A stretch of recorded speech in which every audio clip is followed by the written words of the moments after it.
So a couple of days ago, one of Dave Ramsey's listeners posted a question about if doing a cash out refinance on one of the investment properties that she owns, if it was a good financial decision. And needless to say, Dave Ramsey sort of disagreed about doing a cash out refinance, really in short, because it's going to put this person into further debt. In this video, I'm actually going to show you guys how doing a cash out refinance can be a really powerful tool to put you into a much better financial position even faster. Now, I'm not going to disagree with Dave Ramsey's philosophies in this video because I actually do follow Dave Ramsey, and honestly, I think most people should be living the way he preaches, which is completely debt-free. And it makes a lot of sense. Being debt-free is honestly what most people should be striving for, if not everybody. But I do definitely disagree with his take, which I'm going to go over in this video with you regarding cash out refinances. And what the heck? I mean, I actually do sort of disagree with a lot of real estate and mortgage advice that he gives to a lot of his listeners. But anyways, this video is not going to be about that. It's going to be about this cash out refinance. And let's go ahead and listen to it right now. Questions from Tracy in Alabama. I have a rental property for which I'm currently holding a mortgage. I've been debating on refinancing. You're not holding a mortgage, you owe a mortgage. Okay. I've been debating on refinancing so I can get rid of PMI. That's good. I've read about a cash out refinance, and it seems there are some benefits that go along with that. Is that a good idea? Well, Tracy, this is the Dave Ramsey show where we talk about getting out of debt, not into more debt, because that is the shortest path between where you are and wealth. Cash out means you're going to borrow more than you currently owe.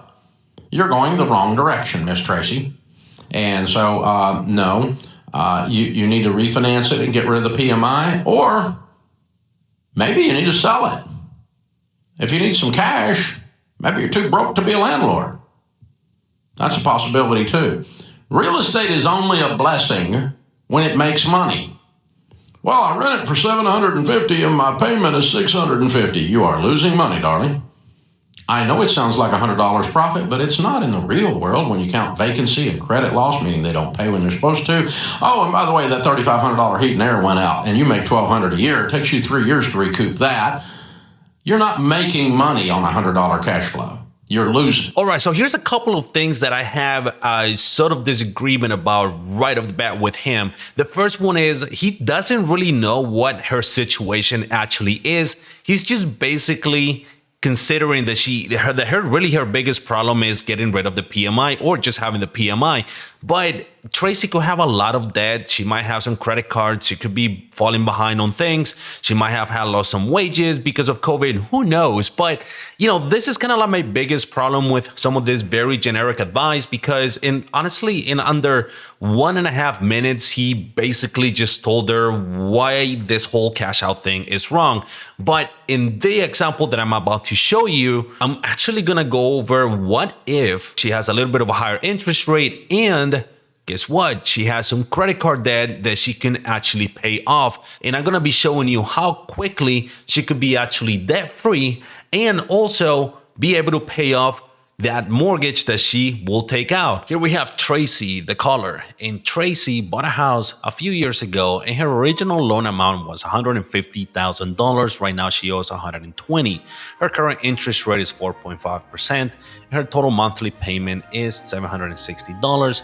With the PMI, she's probably paying somewhere around $841. With her escrows at around $100 every single month, brings up her total monthly payment at $941.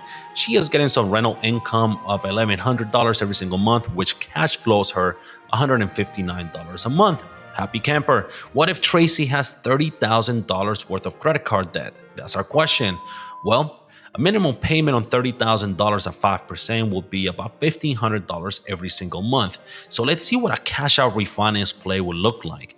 Tracy can set herself with a new loan amount of $150,000, which is basically $120,000 what she owes now, plus $30,000. New interest rate around 3.75%, 30-year fixed, which gives her a new monthly payment of $694 every single month. No PMI, that's one of her goals, and that basically gives her a total monthly payment of $794 a month. New cash flow is $305 a month. She is living good. But now, check this out. She also has no credit card debt, which is saving her $1,500 a month. Add up to the $305, and now she's saving $1,800.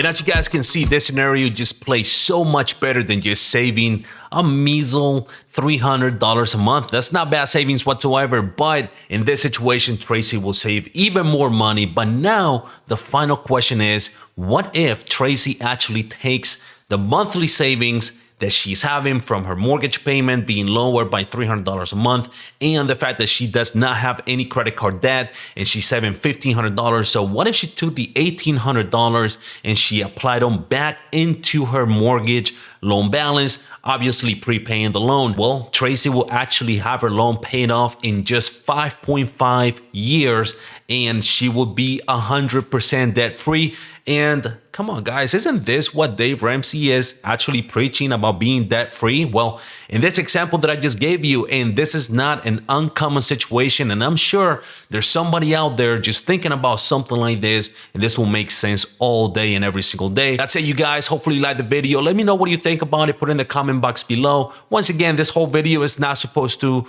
bash what Dave Ramsey's preaching. Again, I do agree with a lot of the philosophies that he has, but something like this, it's really hard to basically tell what somebody should or should not do if you don't know their entire financial picture. So if you guys have any questions, have a similar scenario that you want me to cover for you, put it in the comment box below. Now, also make sure that you check out some of my other videos, especially the one about the HELOCs, where basically you can take out equity by using a HELOC. That's going to be in the description box below as well.